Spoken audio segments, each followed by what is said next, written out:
Tu es Clara. Bonjour, cher mère, comment allez-vous? Je vais bien, merci. Et chez vous? Oui, grâce à Dieu, tout va plus mieux.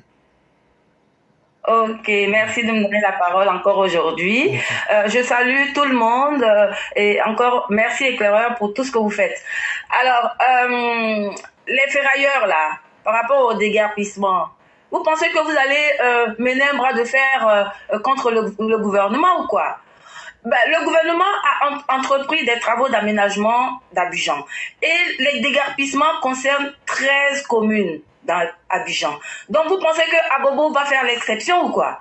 Si vous ne voulez pas aller sur le nouveau site qui vous est destiné, eh ben prenez vos clics et vos claques et dégagez de notre pays parce qu'on en a marre de vous. Vous êtes enrichi, vous avez fait fortune, c'est bon comme ça. Si vous ne supportez pas ce qu'on vous propose, alors dégagez. Voilà. Maintenant, éclaireur, j'ai lu un article de Abidjan.net qui dit que Amnesty International demande aux autorités ivoiriennes, au district d'Abidjan, d'arrêter les expulsions forcées, selon leurs termes, les expulsions forcées et les démolitions massives. Alors, moi, je voudrais savoir, qu'est-ce que cette ONG nous veut, pardon. Nous avons dit qu'on faisait un aménagement dans Abidjan et que le désordre ne peut pas prospérer. Donc, force reste à la loi. Donc, moi, je ne comprends pas pourquoi Amnesty International, parce que c'est pas la première fois, se mêle de ce que nous faisons comme de notre programme d'aménagement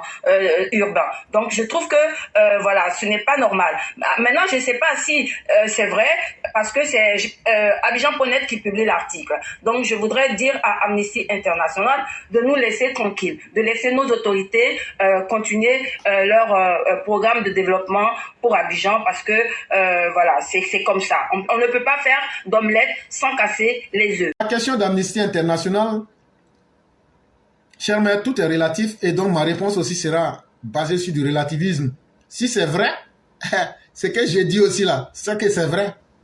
Si c'est faux aussi, c'est que ce que j'ai dit aussi là. Ils n'ont qu'à prendre ça comme ça.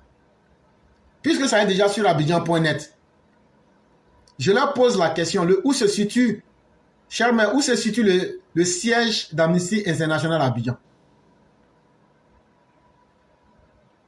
J'avoue que je ne sais pas. Ok, pourtant moi je connais. Amnesty International est situé à Cocody Rivera Palmyra, cité Rosier. Cher D'accord. mère, ce quartier-là, est-ce que c'est un quartier précaire? Non. Mais le jour qu'ils vont aller s'installer dans un quartier précaire, là, c'est ce jour où on va arrêter de casser les quartiers précaires. Et je crois que ma réponse, j'avais dit que j'allais relativiser. Donc le jour qu'eux vont quitter les quartiers cossus pour aller s'installer dans un quartier précaire là, et puis expérimenter la vie des gens dans ces quartiers précaires là, et puis se mettre dans la peau de ces gens là, on va dire vraiment vous aimez ces gens là, à tel point que vraiment à cause de vous là, on ne va plus casser encore les quartiers précaires. Mais sinon, tant qu'ils ne vont pas quitter les cités, les rosiers, à la Riviera Palmyra, à Cocody là, eux ils sont dans le bonheur, mais eux veulent qu'on mette des gens qui vivent comme des cafards là. Nous on va continuer à casser. Vous vous souvenez, j'avais donné la liste de toutes les 13 communes où le programme de déguerpissement allait avoir lieu. J'avais cité à Bobo. Ah, peut-être que vous n'avez pas aimé. Vous qui nous écoutez là, peut-être que vous n'avez pas aimé ou même vous ne croyez pas. Mais ils vont passer dans toutes les communes. Parce qu'on ne peut pas faire de l'injustice. On ne peut pas aller casser Boribana. On ne peut pas aller casser d'autres cités et dire non, comme des gens ont parlé, on va arrêter. Finalement, on aura affaire à deux types d'Ivoiriens. Non. Ce n'est pas par nous que cette injustice-là passera. Et donc, à Amnesty International, nous disons, le jour que vous allez prendre votre très beau siège, qui se trouve à Cocody Rivera Palmyra, cité les Rosiers, vous allez aller vous installer tranquillement à Boribana ou bien même au Banco là, dans un quartier précaire. Et puis vous allez venir nous dire que vous menez très bien vos activités parce que vous expérimentez le plaisir de vivre dans ces conditions-là. Ce jour-là, on va dire, bon, on ne casse plus de quartier précaire. Mais jusqu'à ce que vous fassiez cela, là, on va continuer à casser. Et donc, chère mère, c'est la réponse que j'allais donner.